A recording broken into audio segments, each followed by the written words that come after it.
오늘은 용서라는 이 단어를 가지고 하나님의 말씀을 함께 나누려고 합니다. 용서하다, 무엇을 용서할까? 마태복음 6장 14절로 15절 함께 봉독합니다. 너희가 사람의 잘못을 용서하면 너희 하늘 아버지께서도 너희 잘못을 용서하시려니와 너희가 사람의 잘못을 용서하지 아니하면 너희 아버지께서도 너희 잘못을 용서하지 아니하시리라. 아멘. 이 단어가 용서하다라는 단어로 쓰였어요. 또 마태복음 18장 27절 함께 봉독합니다. 그 종의 주인이 불쌍히 여겨 놓아 보내며 그 빛을 탕감하여 주었더니. 아멘. 탕감하다라는 단어에도 쓰였어요. 마태복음 4장 20절 함께 봉독하겠습니다. 그들이 곧 그물을 버려두고 예수를 따르니라. 아멘. 버려두다라는 단어에도 쓰였어요. 마가복음 5장 37절 함께 봉독합니다. 베드로와 야고보와 야고보의 형제 요한의 아무도 따라옴을 허락하지 아니하시고. 아멘. 허락하다, 여기에도 쓰였어요. 이 단어 아피에미라고 하는 이 단어는 우리가 흔히 알고 있듯이 용서하다라는 단어예요. 무엇을 용서할까? 하나님과 단절이 된 것이 악입니다. 죄입니다. 우리의 죄 때문에 하나님과의 관계가 끊어진 것이 죄예요. 그러니 용서라고 하는 단어는 다른 말로 말하면 하나님과 끊어진 관계가 회복이 됐다는 거예요. 그런데 이 회복은, 하나님과의 내 관계가 회복은 그냥 되지 않아요. 예수님을 통해서만 주어지는 은혜가 죄의 용서예요. 그러니 그 예수님이 우리의 죄를 어떻게 씻어주셨느냐? 십자가에서 피를 흘리시고 그 피로 하나님과 나의 관계가 끊어진 것이 회복이 되어졌다. 그 피 때문에 하나님과 단절된 관계가 회복이 되어졌다. 이런 용서예요. 그러면 주님이 나의 그 죄를 대신 덮어준다는 얘기는 다른 말로 말하면 나의 죄된 모습을 그대로 보고 사랑해 주신다, 그 얘기예요. 사람은요, 자기 눈에 못마땅하게 여겨지면 내 마음의 생각과 감정의 기준에 채워지지 아니하면 그 사람을 보고 싶지 않아 해요. 이게 사람이요. 옆에 분에게 인사하겠습니다. 사람이요, 인간이요. 예? 인격이 성숙하다는 얘기는 그럼에도 불구하고 본다는 얘기죠. 우리가 부모의 심정을 가지고 있지 않으면 참 힘든 일들이 사람과의 관계예요. 우리가 부모들이 자녀들 어떻게 해요? 참 속을 썩여도 부모니까, 또 나의 자녀니까 봐주는 거지요. 하나님이 나를 볼 때, 우리를 볼 때 그래요. 마태복음 6장 12절에 죄 지은 자를 말할 때는 이 죄 지은 자는 다른 말로 말하면 헬라어로는 오페일레테스예요. 빚진 자, 빚진 자를 말해요. 그러니 하나님과 나의 관계가 빚진 자를 용서해 줬단 말이에요. 그럼 빚진 자는 한마디로 말하면 뭐냐? 의무를 이행해야 되는데 의무를 이행하지 못한 자가 빚진 자고 그 자가 죄를 지은 자예요. 그러니 하나님 앞에 내가 의무를 이행하지 못한 거란 말이에요. 사하여 주시옵소서. 주님께 사랑을 구하는 기도입니다. 내가 사하여 준 것을 조건으로 구하는 기도가 아니에요. 여기서 사하여 달라고 하는 것은 내가 나를 용서해야 돼요. 내가 그렇게 하지 못하는 나를 용서하고 인정해야 돼요. 그런 나를 용서해 달라고 기도하는 거요. 그런 나를 용서해 준 하나님과의 관계 속에서 얻는 기쁨을 가지고 구하는 거예요. 내가 갚아야 할 의무가 있습니다. 이 의무를 다 못하는 것을 하나님이 나를 용서해 준 것 같이 나도 다른 사람을 용서해 주자는 거예요. 옆에 분에 인사합시다. 용서가 안 돼도 아멘 하는겨 그러세요. 예? 쉽지가 않아요. 저도 하나님의 말씀을 보지 않으면 저도 내 감정, 내 생각대로 올라오는 대로 살아갈 수밖에 없는 그런 사람이에요. 매일매일 말씀을 연구하고 이 말씀을 연구하고 준비하다 보면 그 말씀에 부대끼는 나를 봐요. 그때 참 힘들어요. 아니, 나도 안 되는데 다른 사람한테 하라고 얘기한다는 게 쉽지가 않아요. 그래서 그 말씀 앞에 회개하고 내가 다시 한번 하는 것. 그때는 내가 이런 생각을 갖고 해요. 미워도 다시 한번. 어렸을 때 봤던 그 영화가 박근영 씨가 나와가지고 이게 공감이 안 되네요. 예배만 드리고 찬양만 하는 분들이라. 그런 말들이 우리에게 필요해요. 그러니 매일매일의 하나님의 말씀이 나에게 생수가 되면 그 말씀을 통해 내가 목이 죽여지고 나의 그런 갈증이 해결되면 하나님의 말씀이, 보이지 않는 하나님의 말씀이 선행이 돼요. 먼저 행하세요. 그러면 그 말씀에 나의 지정의가 반응을 하는 거예요. 그래서 하나님을 향한 지적인 지식이 조금씩 알아져요. 내 정서가 하나님의 정서로 조금씩 열려져요. 그러면 내 결단이 있는 거예요. 내 결단이 있으면 어떻게 해요? 얼굴과 손과 발과 나의 삶으로 하나님이 기뻐하는 그곳으로 내가 조금씩 옮겨가는 거예요. 그래서 하나님의 그 충만이 예수님에게로, 예수님의 충만이 교회와 우리 성도들에게 하나님의 앞에 신부로 그 충만이 오면 이 충만이 다른 이들에게 그리고 모든 만물에게까지 흘러가는 삶을 사는 거예요. 그 중에 가장 힘든 것 중에 뭘까? 보면 용서하는 게 가장 힘들어요. 어느 목사님의 예배 중에 여러분들 용서해 주시고 살기를 바랍니다. 그랬더니 나는 더 이상 용서할 게 없어요. 노신사가 딱 그러는 거예요. 야, 대단한 인격의 소유자구나. 그랬더니 어떻게 그렇게 용서하며 사실 수 있냐고, 참 신앙생활 잘하신다고 그랬더니 미워하는 놈들이 다 갔어 그러더라고요. 네? 여러분, 내가 누군가를 용서하는 이게 쉬운 게 아니에요. 무엇으로만 가능하느냐? 하나님의 말씀이 내 가슴판에 새겨진 것이 그게 가능한 거예요. 그러면 이렇게 기도하는 이 용서해달라고 하는 기도는 나는 작은 것을 용서하고 하나님께는 큰 것을 구하는 모습처럼 보여요. 그러나 하나님과 연합됐다, 너가 내 안에 내가 너 안에 거한다는 얘기는 하나님의 말씀이 나에게 감동이 되고 그래서 내가 의지적으로 그 말씀에 순종하겠습니다 라고 하면서 이루어지는 사건들이에요.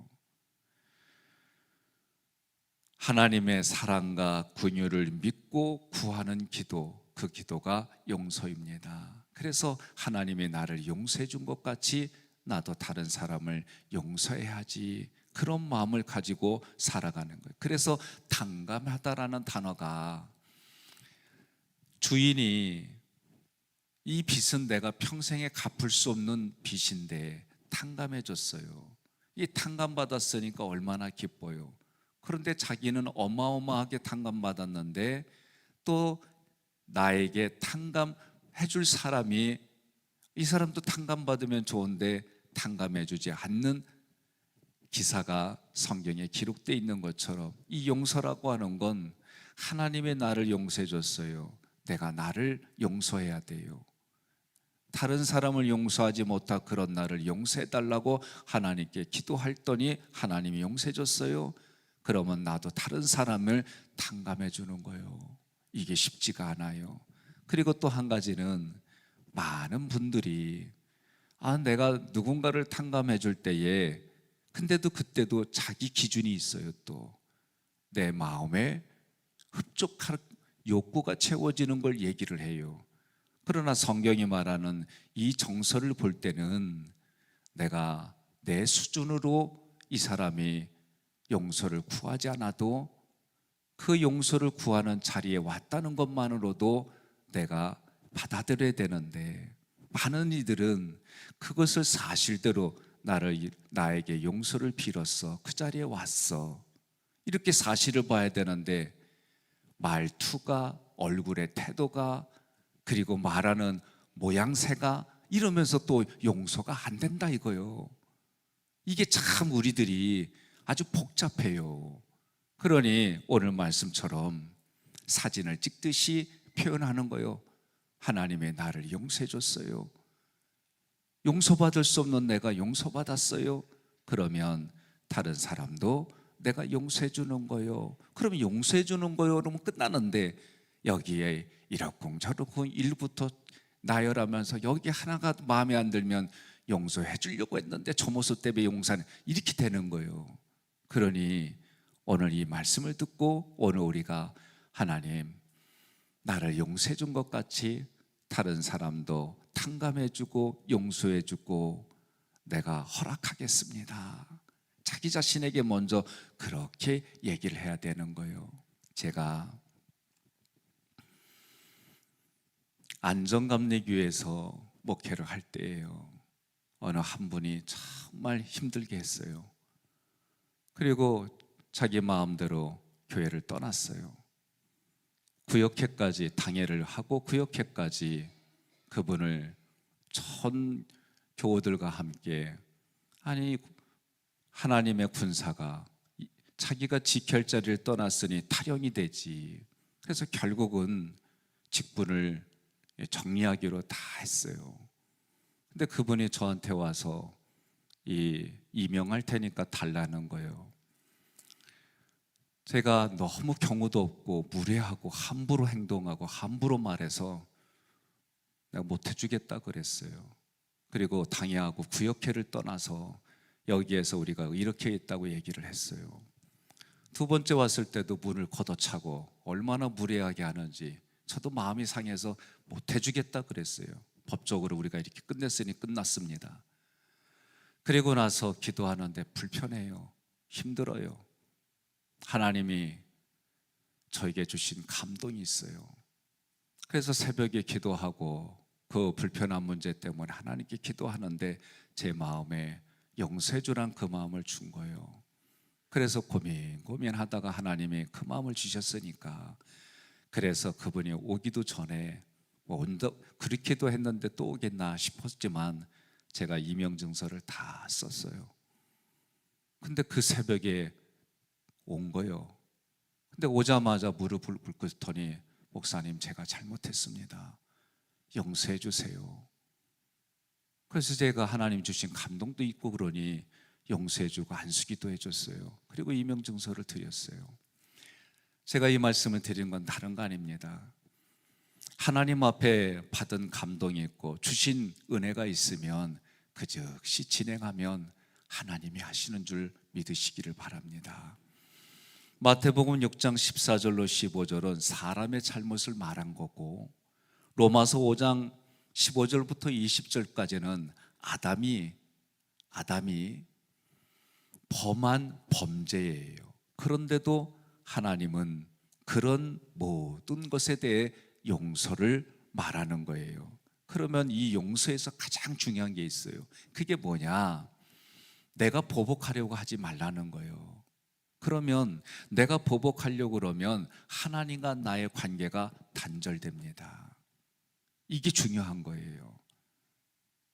조금 아까 내가 용서해 주려고 할 때마다 그래 용서해 주기로 했으면 용서하면 되는 거예요.